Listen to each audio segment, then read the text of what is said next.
înțeles ce se întâmplă în țara asta, ce se întâmplă cu românii. Vom sta drepți și nu ne veți îngenunchea. Domnule Jucan,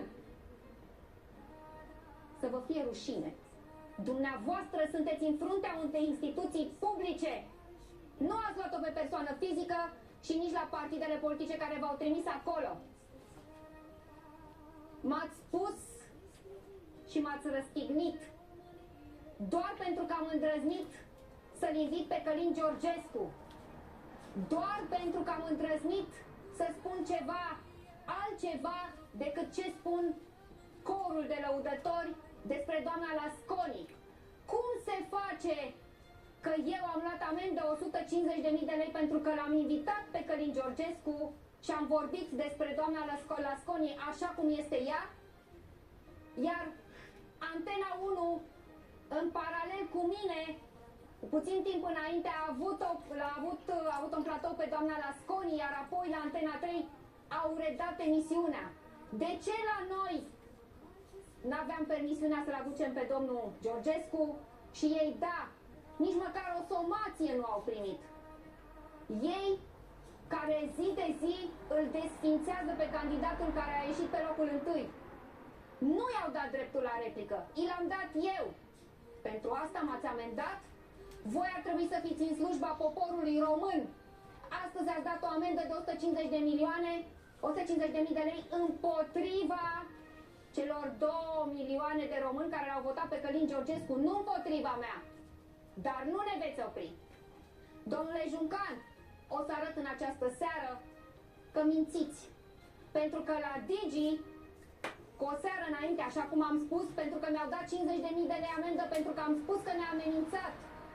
O să-l auziți vorbind la Digi, cum spune că atunci când va prelua el conducerea CNA-ului, nimic nu-i va opri. O să vedeți ce o să se întâmple. Și s-a întâmplat. Sunt ultimele rămășițe ale sistemului.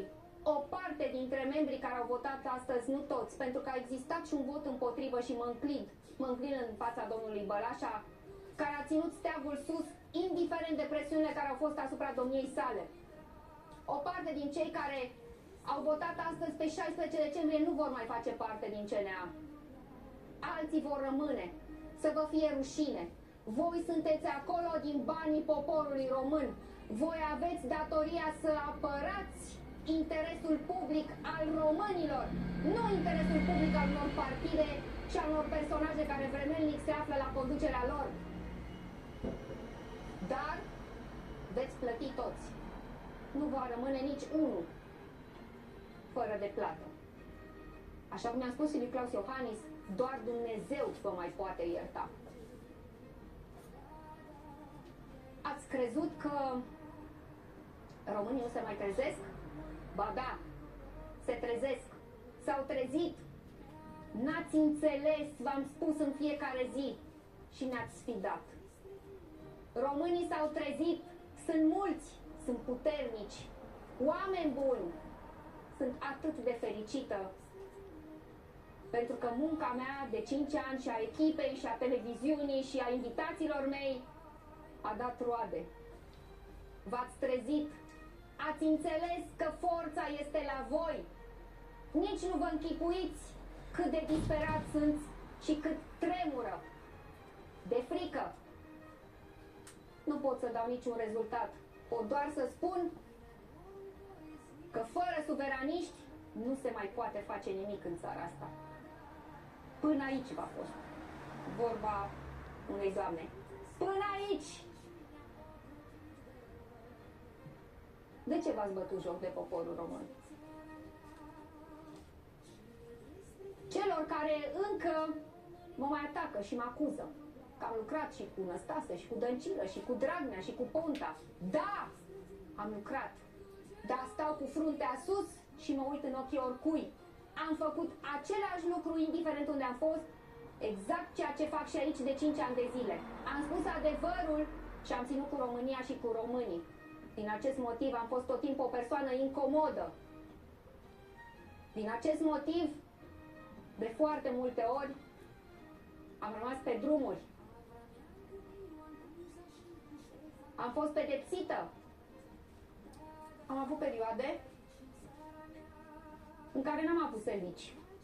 O lună, două, trei, până când cineva a avut curaj totuși să-mi întindă o mână. Iar oamenii ăia vor rămâne pentru toată viața în sufletul meu. Plecam de acasă ca să nu știe copiii mei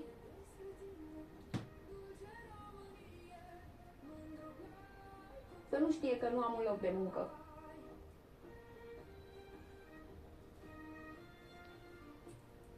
Holde a fost primul pas. Asist al doilea. Mai avem de făcut un pas. Colegii mei în această seară sunt în toate punctele importante să vă dea ultimele știri, adică să vă spună de fapt cum le tremură pantalonii pe ei. Pentru că, da, în seara asta, poporul român va fi câștigător.